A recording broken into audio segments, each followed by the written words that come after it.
Ana!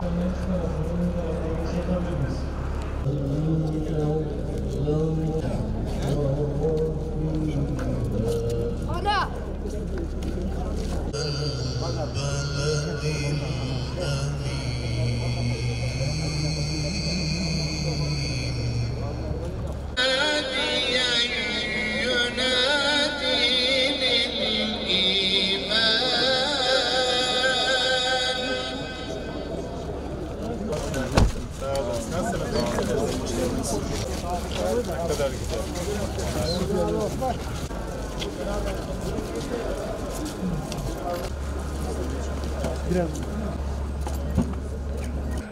İnancımıza sahip çıkmamız lazım.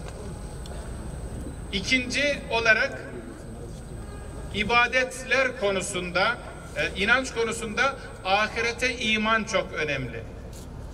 Bu yüzden diyoruz ki çocuklarımız daha küçük yaşlarda iken ahiret inancı ile ilgili öğrenmeleri gereken şeyleri onlara öğretmeliyiz. Çünkü ahirete inancı olmayan insandan her türlü kötülük beklenir. Onu engelleyecek ne var ki başka? Bu dünyada yaptığı bir şeyin hesabını ahirette vereceğine inanmayan birisi hangi kötülüğü yapmaz ki bu dünyada? Namazın dinin direği olduğunu burada bize hatırlatıyor ayeti kerime. Ve Allah'tan başkasından korkmayanlar. Bu insanların en çok gönül verdiği hususlardan birisinin Allah'ın mescitlerini imar etmek olduğu mesajı tabii ki ayetin ana mesajıdır. Elhamdülillah. İşte Allah'a inananlar, ahirete inananlar, namazını kılanlar, zekatını verenler ve Allah'tan başkasından korkmayanlar bir araya geldi ve Allah'ın buradaki Beytullah'ının şubesi olan Patnos Recep Tayyip Erdoğan Camii'ni inşa etti, imar etti. Ama imar sadece duvarlarını yapmakla, minaresini yapmakla yetmiyor imar etmek. Şimdi içini imar etme zamanı başladı. Önce cemaatiyle imar edeceğiz. Öyle düşünüyorum ki bu cami hiçbir zaman cemaatsiz kalmasın. Bu caminin cemaatsiz kalmaması için bizim elimizden gelen gayreti göstermemiz lazım. Bu cami çocuk seslerinden hiçbir zaman mahrum kalmasın. Böylece camimizi imar etmek zorundayız. Bu caminin safları arasında gençlerimiz eksik olmasın. Öylece camimizin imarını tamamlayacağız. Mevlid-i Nebi haftası pazartesi günü başlıyor. Çarşamba günü Mevlid gecesi. Bu yıl Mevlid-i Nebi haftasında bir hafta değil belki bir ay boyunca Peygamberimiz ve çocuk konusunu işleyeceğiz. Camilerimiz çocuk sesleriyle coşsun istiyoruz. Evlerimizde çocuklarımız önce Peygamber Efendimizin ismini öğrensin, Rabbinin ismini öğrensin. Bunu istiyoruz. Bunun için Mevlid-i Nebi haftasında çocuk konusunu ele aldık. Bilinen etkin tüm medeniyetlerin kendilerine özgün bir kentsel tasarım anlayışı vardır.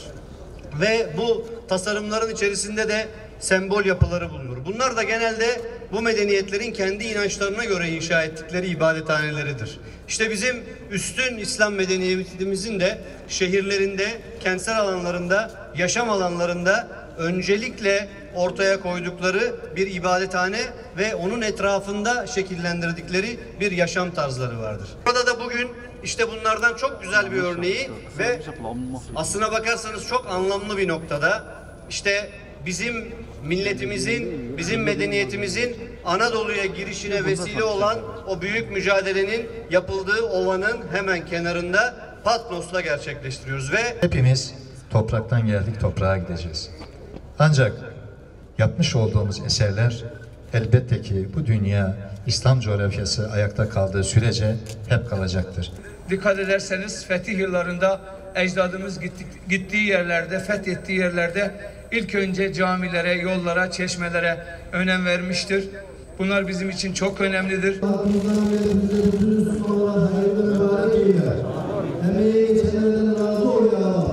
Cenab-ı Hak camimizi hayırlara vesile eylesin ve içinde nice Müslümanların rükû etmesini, secde etmesini, gençlerin, çocukların burada dini mübini İslam'ı öğrenmesini nasip eylesin diyorum ve camimizin açılışını gerçekleştiriyoruz.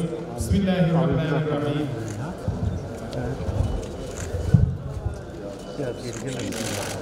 Evet efendim. İnnel hamdelillah. Elhamdülillahi nahmeduhu ve nesta'inuhu ve nestağfiruhu ve netubu ileyh. Bismillahirrahmanirrahim. Lekad menallahu alel mu'minine iz ba'se fihim rasulen min enfusihim. Aracılığıyla insanları tevhide ve kulluğa, hakkı benimseyip erdemli yaşamaya davet etmiştir. Peygamberler asırlar boyunca Allah'ın dinini tebliğ etmiş, iyiliğin yayılması ve kötülüğe engel olunması yolunda insanlığa örnek olmuşlardır. Tazimen li nebiyyihi ve tekrimen li fefâmeti şerri şerafi safiyyih.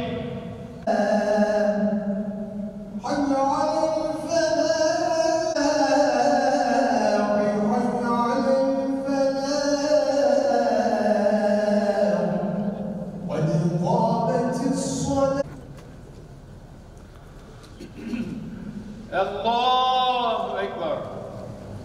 Elhamdülillahi Rabbil alemin. Errahmanirrahim.